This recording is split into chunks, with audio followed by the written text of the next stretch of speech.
Colleagues,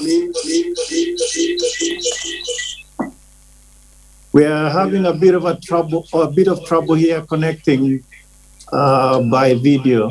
It seems to me somebody needs to set us up on your side.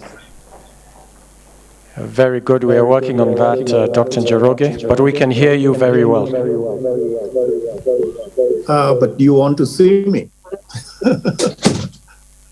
It's 3 o'clock here. I think we would want to see you. We shall try and address that in a minute, but it's good to know we have a connection. Okay.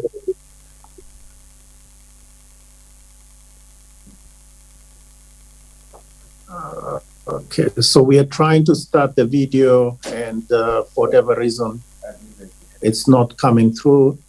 The host has disabled it, so maybe we just start and it will come in at the right time. All right. Yes, please. So, good morning, colleagues.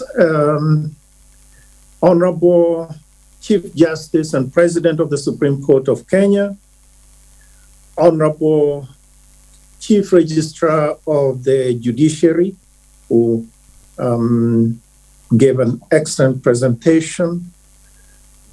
Also, Honorable Chair of the Court Annexed Mediation, thank you for your excellent statements.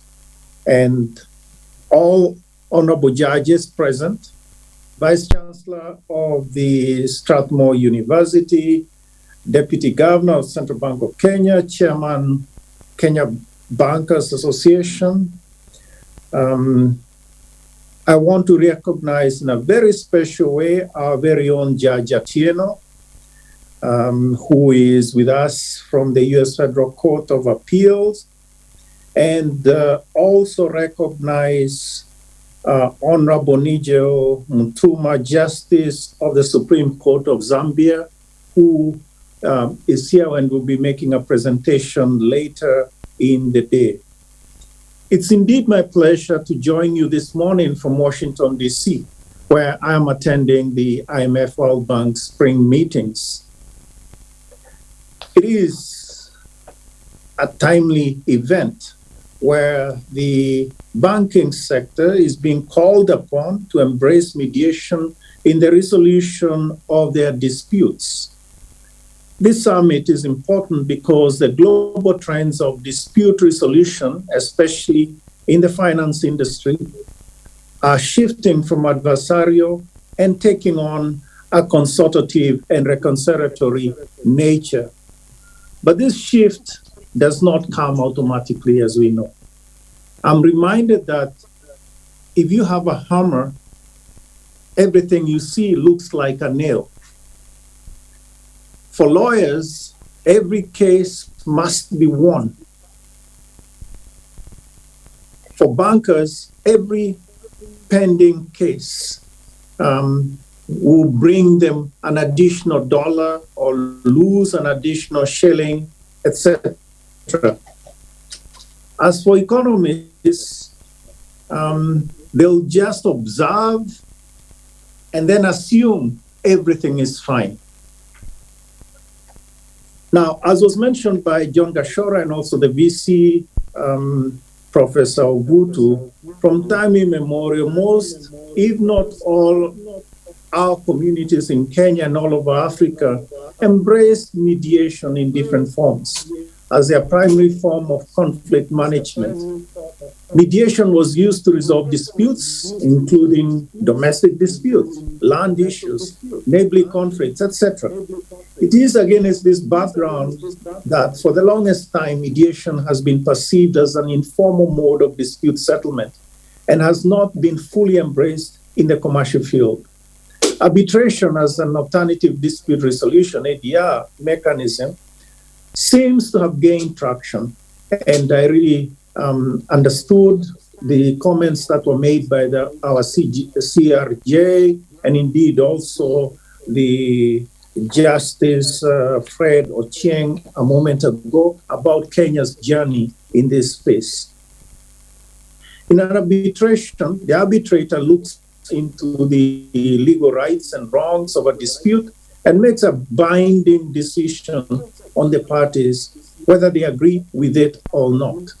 The outcome produces a winner and a loser. The 2010 Constitution has gone a long way in changing this perception by formally recognizing and seeking to enhance and entrench mediation as a formal alternative ADR channel. Unlike in arbitration or court proceeding, the mediator in a mediation process facilitates parties to settle their disputes by a process of discussion and narrowing down their differences. The mediator allows the parties to arrive at an agreed solution. He does not decide the dispute. Ultimately, mediation gives rise to a win-win solution because the outcome of the dispute is tailor-made for the parties. I'm happy to note that the courts in Kenya have fully embraced mediation as an alternative avenue to expand access to justice. The strides made with the court annex mediation program, as was mentioned by previous speakers, is a true testimony. It has been well explained that court annex mediation primarily deals with cases that have already been brought before the courts. These cases are screened and referred to mediation with the option of resuming court proceedings should the mediation process fail. This summit is looking to go a step further. It is encouraging parties to consider mediation as a starting point for their dispute resolution process before embarking on litigation or arbitration. The banking industry has made strides in embracing ADR avenues, but with a bias for arbitration.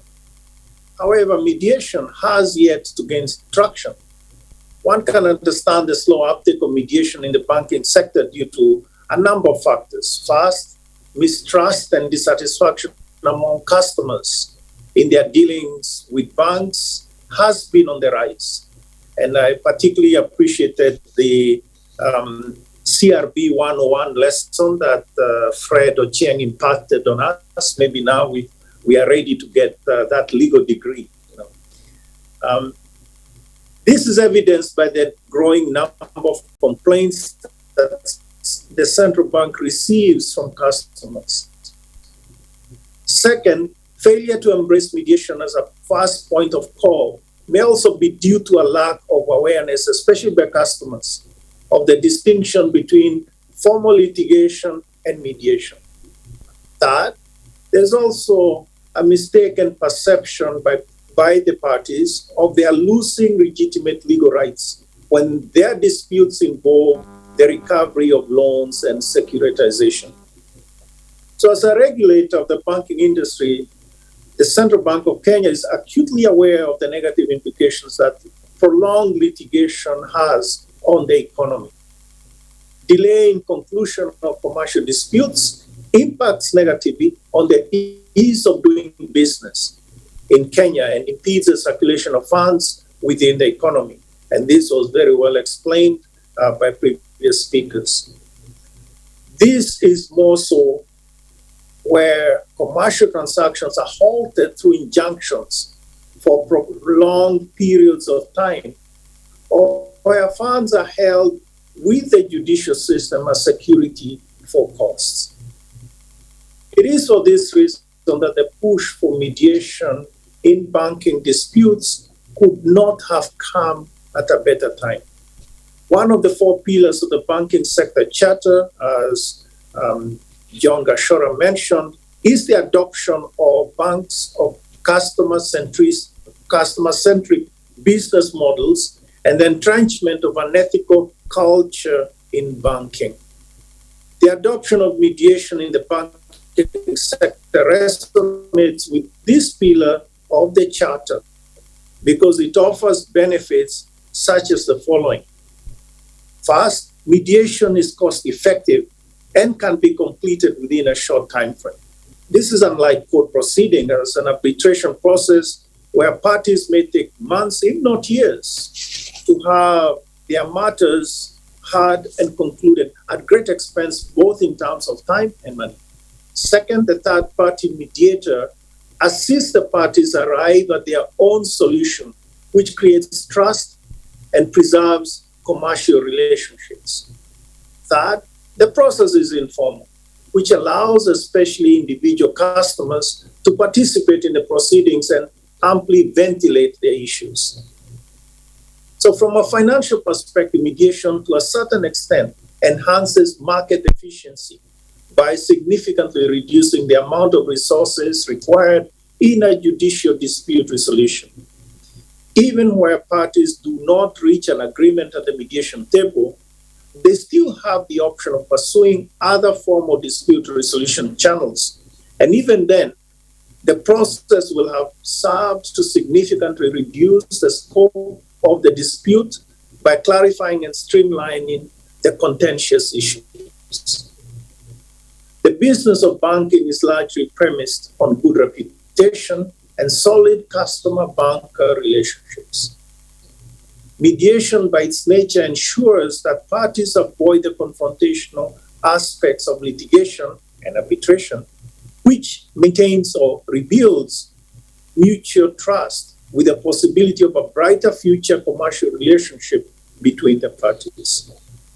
It is therefore a delight to be part of this joint initiative, a launching pad for entrenching mediation in the banking sector as a primary mode of dispute resolution. Having said that, we are aware that a mediation is not without its limitations. And we take cognizance that there's an entrenched culture by both the clients and their lawyers of submitting disputes to litigation. And it takes some level of trust and mind shift for parties, especially customers, to embrace mediation. Second, mediation does not offer temporary relief to parties, and especially customers, pending conclusion of the proceedings. Any party seeking an injunction against, for instance, sale of their properties must first initiate a court process for that purpose and thereafter refer the dispute to mediation.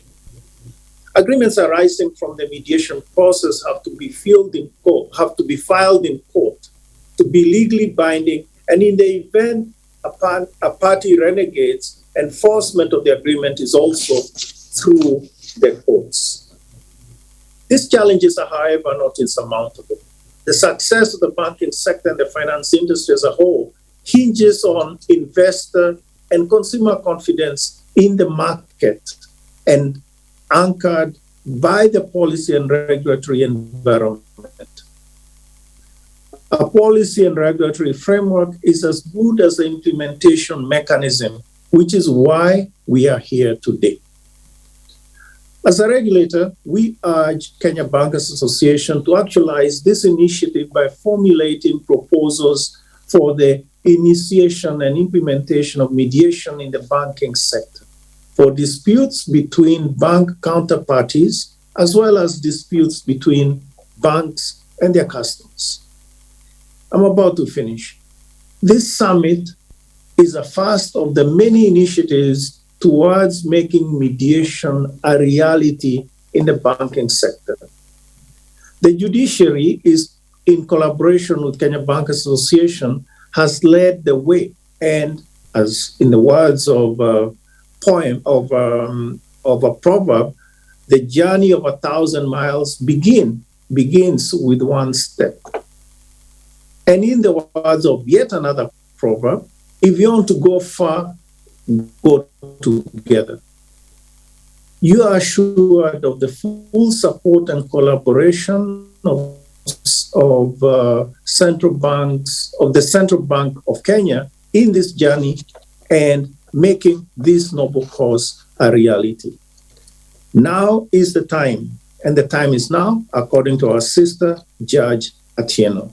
Thank you very much.